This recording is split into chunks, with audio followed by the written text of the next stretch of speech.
Amazon को दुनिया का सबसे बड़ा रेन फॉरेस्ट कहा जाता है, लेकिन असल राज उसकी साइज में नहीं छुपा। असल राज इस बात में है कि ये जगह काम कैसे करती है। क्योंकि जब तक आप ये नहीं समझते कि अमेज़न को शेप कौन करता है, तब तक उसके अंदर छुपी सबसे एक्स्ट्राऑर्डिनरी जगहों का असली मतलब समझ ही नहीं आता।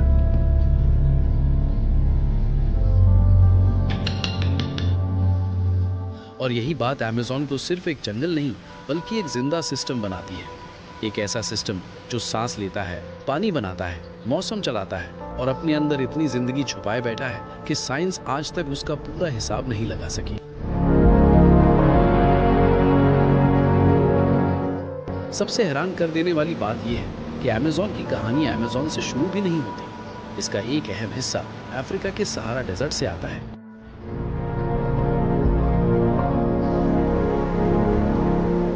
हर साल लाखों टन गर्म हवा के साथ अटलांटिक क्रॉस करती है और हजारों किलोमीटर्स का सफर तय करके अमेज़न तक पहुंचती है। ये सिर्फ मिट्टी नहीं होती, ये फास्फोरस लेकर आती है, वो न्यूट्रिएंट जिसके बगैर जंगल धीरे धीरे कमजोर पड़ने लगता।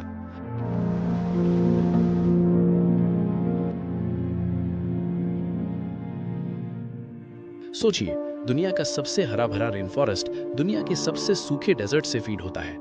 डेजर्ट से रेन फॉरेस्ट तक का ये कनेक्शन इतना अजीब है कि अगर आप पहली दफा सुनो तो फिक्शन लगता है, लेकिन हकीकत में ये अर्थ के सबसे इंपॉर्टेंट नेचुरल लिंक्स में से एक है।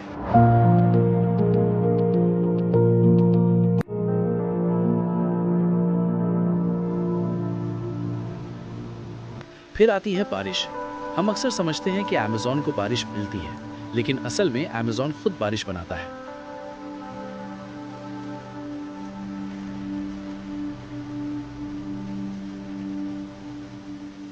इस जंगल के हर दरख्त से पानी हवा में उठता है। एक बड़ा ट्री रोज हजारों लीटर्स के करीब मॉइस्चर रिलीज कर सकता है। अब इसको बिलियंस ट्रीज से मल्टीप्लाई करो, नतीजा आसमान में इनविजिबल पानी के रास्ते बनते हैं, जिनको साइंटिस्ट्स फ्लाइंग रिवर्स कहते हैं। ये हवा में बहने वाली मॉइस्चर की नदियां होती हैं और कुछ केसेस में इन फ्लाइंग रिवर्स में इतना पानी होता है कि वो जमीन पर बहने वाली कई नदियों से भी ज्यादा पावरफुल लगती है। यानी अमेज़न के पास सिर्फ एक रिवर सिस्टम नहीं, इसके दो सर्कुलेटरी सिस्टम्स हैं, एक जमीन पर और एक आसमान में। नीचे पानी बह रहा होता है, ऊपर भी पानी सफर कर रहा होता है। इसीलिए अमेज़न को देखकर लगता है कि ये जंगल नहीं, कोई जायंट लिविंग मशीन है। जब बारिश कम होती है तब भी फॉरेस्ट अपने आप को सपोर्ट करता रहता है। ये पानी को मूव करता है, रिसाइकल करता है और अपनी जिंदगी को चलाए रखता है।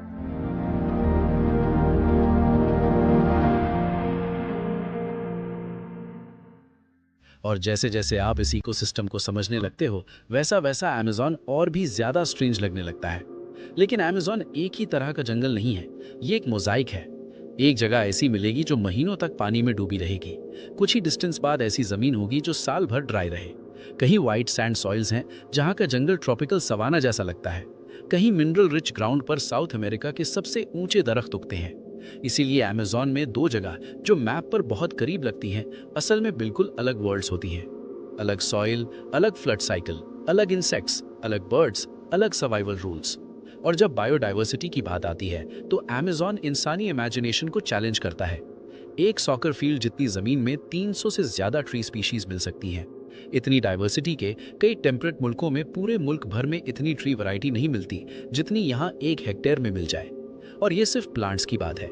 इंसेक्ट्स, फ्रॉग्स, बर्ड्स, मैमल्स, हर लेयर में लाइफ इतनी घनी है कि साइंटिस्ट्स के लिए एक एरिया को सैंपल करना काफी नहीं होता। हर रिज, हर बैंक, हर पैच एक नया चैप्टर खोल सकता है।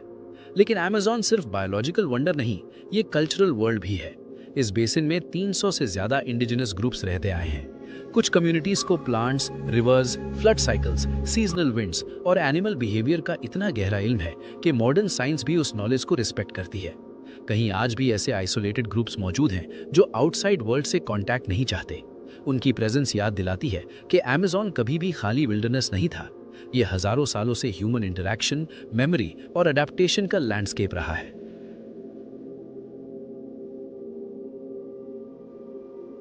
और फिर अमेज़न अपना एक और राज खोलता है, जमीन के नीचे। फॉरेस्ट फ्लोर के अंदर कुछ जगहों पर साइंटिस्ट्स को डार्क फर्टाइल सॉइल्स मिलती हैं जिन्हें टेरा प्रेटा कहते हैं। ये नेचुरली फॉर्म नहीं हुई, ये प्री कोलंबियन सोसाइटीज की इंजीनियरिंग का रिजल्ट है। प्री कोलंबियन सोसाइटीज ने चाकोल, ऐश, फूड वेस्ट और ऑर्गेनिक मटेरियल मिलाकर ऐसी सॉइल बनाई जो आज भी अनयूजुअली फर्टाइल है। सोचिए, 2000 साल पुरानी इंसानी सोच आज भी जंगल को फीड कर रही है। यानी अमेज़न के अंदर सिर्फ नेचर नहीं, पुरानी सिविलाइजेशंस के फिंगरप्रिंट्स भी जिंदा हैं।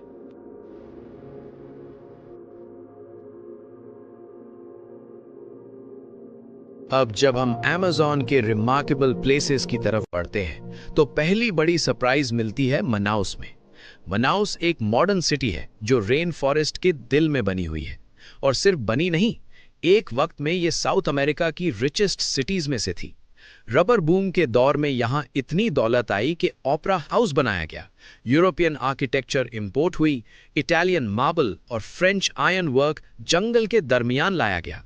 एक पल के लिए इमेजिन करो, डेंस अमेज़न के बीच एक ग्रैंड ओपेरा हाउस। ये कॉन्ट्रास्ट ही मनाउस को सररियल बनाता है। लेकिन मनाउस का असली मैजिक उसके बाहर शुरू होता है। यहाँ दो जायंट रिवर्स मिलती हैं, रियो नेग्रो और सोलिमोएस। एक का पानी डार्क, ऑलमोस्ट चाय जैसा लगता है। दूसरी रिवर ज्यादा लाइट और सेडिमेंट हैवी होती है। और सबसे अजीब बात, ये दोनों रिवर्स मिलकर भी फॉरेन मिक्स नहीं होती। तकरीबन 6 किलोमीटर्स तक साइड बाय साइड चलती रहती हैं, जैसे पानी के अंदर किसी ने इनविजिबल बाउंड्री ड्रॉ कर दी हो। एक साइड डार्क करंट, दूसरी side muddy current. Early explorers ने इस मंजर को समझने के लिए पूरे सफ़े लिखे। आज हम जानते हैं कि इसके पीछे टेम्परेचर, स्पीड और डेंसिटी का साइंस है, लेकिन देखने में ये आज भी किसी मिरेकल से कम नहीं।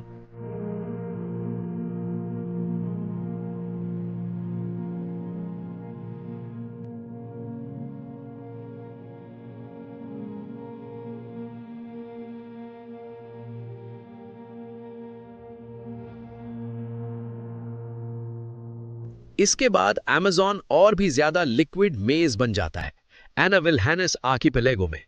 ये फ्रेश वाटर लैब्रिंथ है, हजारों आइलैंड्स, चैनल्स और शिफ्टिंग वाटरवेज का सिस्टम।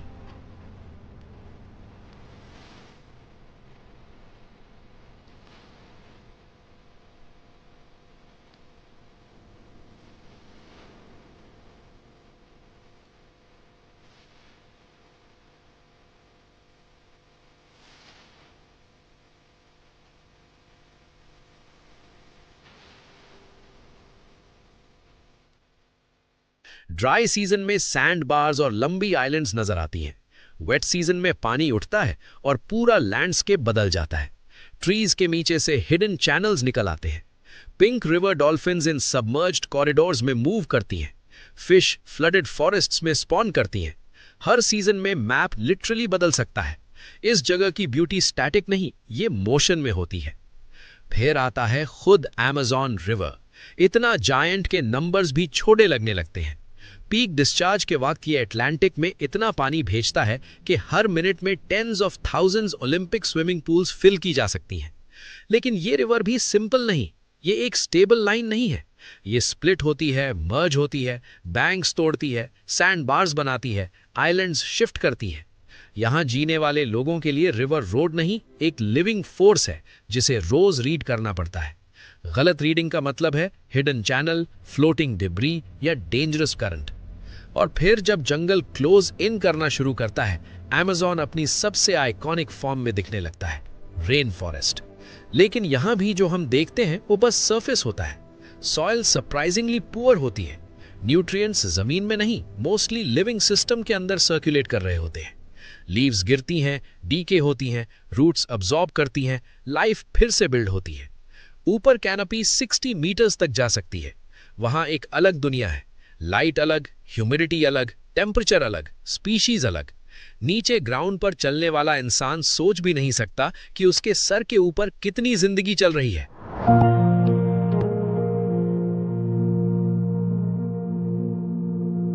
अमेज़न की सबसे अनएक्सपेक्टेड जगहों में से एक है ऑल्टर दो चाओ। जंगल के अंदर व्हाइट सैंड बीचेस और क्लियर टर्कवाइज वाटर। सुनने में अमेज़न जैसा लगता ही नहीं, लेकिन ड्राई सीजन में तापाजोस रिवर का लेवल गिरता है और हिडन सैंड बैंक्स एक्सपोज हो जाती है। वाटर में सेडिमेंट कम होता है, इसलिए पानी क्रिस्टल क्लियर लगता है। लेकिन यह पैराडाइज परमानेंट नहीं। वेट सीजन आता है और सब कुछ गायब। बीचेस डूब जाती हैं, फॉरेस्ट पानी में चला जाता है और फिश सबमर्ज्ड ट्रीज के दरमियान फ्रूट्स और सीड्स खाने लगती हैं। यहाँ जमीन और पानी का रिश्ता फिक्स नहीं, सीजनल है। लेकिन अगर वाइल्ड लाइफ इंटेंसिटी देखनी हो तो तंबोपाटा का जवाब मुश्किल है।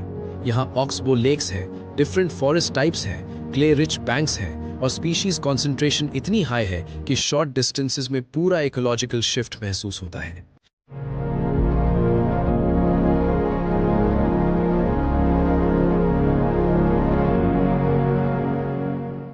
इस रीजन का सबसे ड्रामेटिक स्पेक्टिकल है मकॉ clay lakes.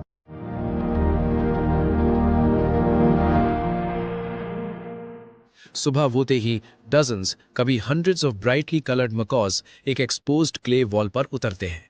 Noise, colour, chaos, सब कुछ एक साथ। साइंटिस्ट समझते हैं कि ये मिनरल्स उन टॉक्सिन्स को न्यूट्रलाइज करने में हेल्प करते हैं जो बर्ड्स अपनी डाइट से कंज्यूम करती हैं।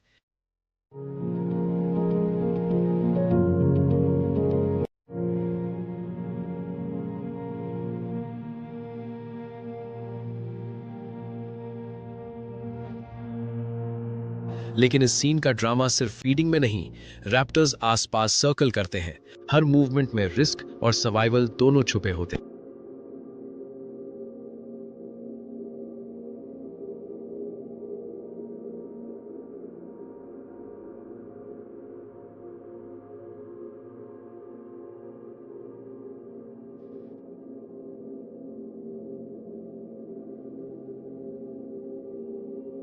कानियो क्रिस्टालिस को रिवर ऑफ 5 कलर्स कहा जाता है। Red, yellow, green, blue, purple. लेकिन ये कलर्स किसी पेंट या रॉक से नहीं, बल्कि एक डेलिकेट एक्वेटिक प्लांट से आते हैं जो सिर्फ वेरी स्पेसिफिक कंडीशंस में ग्रो करती है। पानी की स्पीड थोड़ी सी रॉन्ग हो, सेडिमेंट ज्यादा हो, लाइट बैलेंस चेंज हो और पूरा मैजिक फेड हो सकता है। ये खूबसूरती ड्रामेटिक होने के साथ साथ फ्रेजाइल भी है।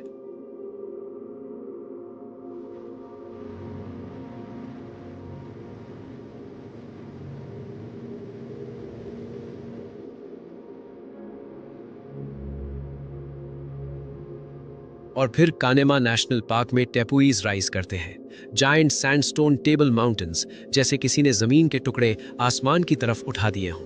ये इतने पुराने हैं कि साइंटिस्ट्स इन्हें आइलैंड्स इन टाइम कहते हैं। इनकी आइसोलेटेड हाइट्स पर ऐसी स्पीशीज मिलती हैं जो कहीं और नहीं मिलती। यहीं से एंजल फॉल्स गिरता है,